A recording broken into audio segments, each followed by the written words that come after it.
So is it wrong to spice up and then some Dickens, or should the producers have creative licence to interpret it the way they see fit? Well, to debate this, we're joined by best-selling author Adele Parks and Dickens scholar Dr Pete Orford. I'm going to come to you first of all, as a scholar in this matter. Do you like the production, first of all? I don't. I wish I could. I wish I could say it's great, it's bold, it's new, but honestly, I found it quite boring. So what? Well, crikey, that's a question about your life for another time. But what is it that offends you as a scholar of Dickens? Let's put it that way.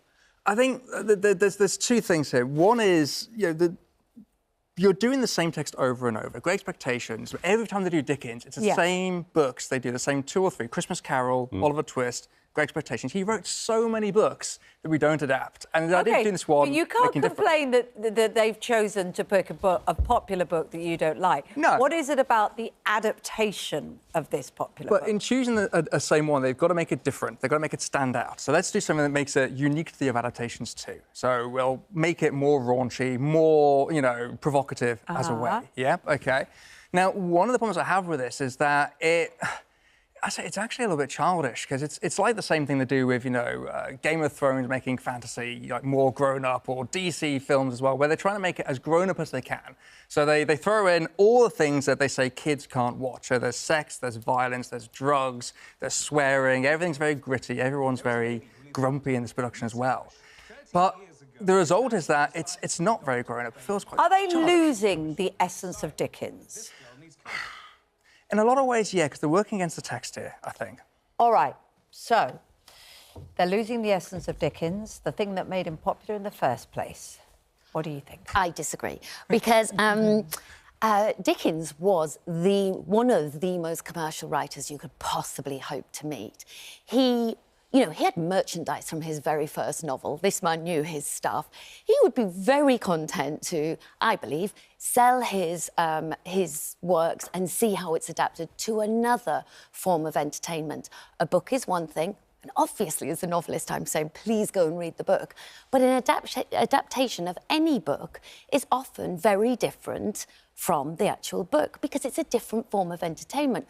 When we put our screens on, we want to see different things that we would might privately read. If you're going to adapt it, you've got to improve it, haven't you? There's no point making an adaptation which actually diminishes the book. And personally, and a lot of people would agree with me on this, these adaptations do diminish it. I mean, Mr Pumblechook, who's the guy who was whipped in Sunday's second episode, in the book, he's just a pleasant, bumbling character. And now he's turned into a serious fetishist.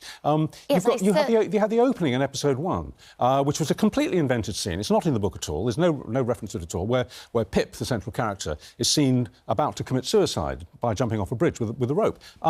Again, that's nothing to do with the book. And actually, I would suggest that opening for the series is greatly inferior to the opening of the book, which has Magwitch, the villain, we think he's a villain to begin with a knife at Pip's throat. You're doing a lot of spoilers. Because you just said Magwitch, we think he's the villain. No spoilers. I mean, the opening of Great Expectations, it reads like a film script. It's amazing. Why would you introduce a suicide attempt? Well, I think when Charles Dickens was writing, he was limited with what he could write about.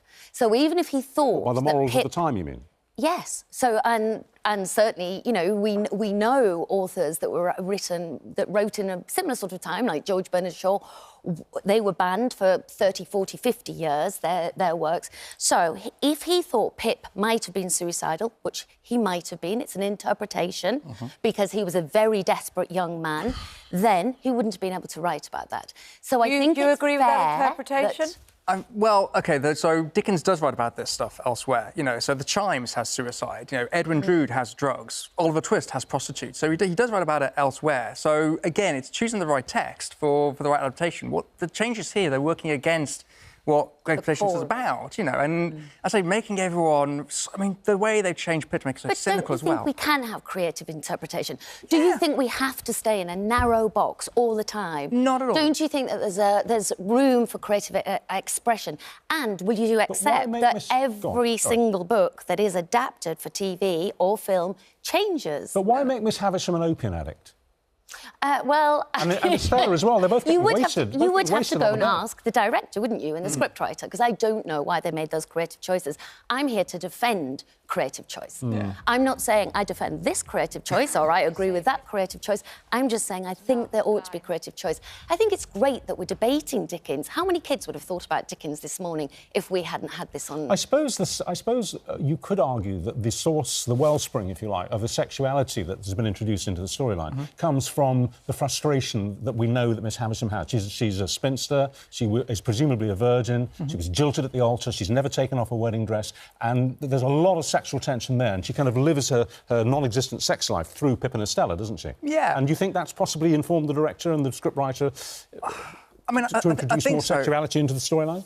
Yeah, I think so. But also, the trouble is then it's trust in the text. You're right, adaptations have to be absolutely faithful, but there has to be a limit of how far do you go away from the text before it no longer is an adaptation in the first place as well. It's still a text about wealth and disparity of wealth and poverty and ambition. It's still a text about a sort of coming out, growing into adulthood. All of those were the themes that Dickens wanted to talk about.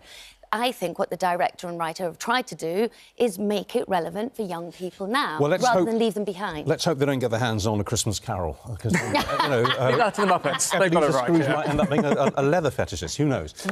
It's. Let us know what you think. Have you watched it? Actually, have you watched it? Did you enjoy it? Were you shocked by it? Were you horrified? Love to know what you think. I enjoyed the first one, other than the opening. I thought it was very good. I thought it was going to be great. I thought the second one was ridiculous, to be honest with you. Absolutely absurd. Well, we've enjoyed chatting to you both. Thank you very much indeed. It's 8 o'clock.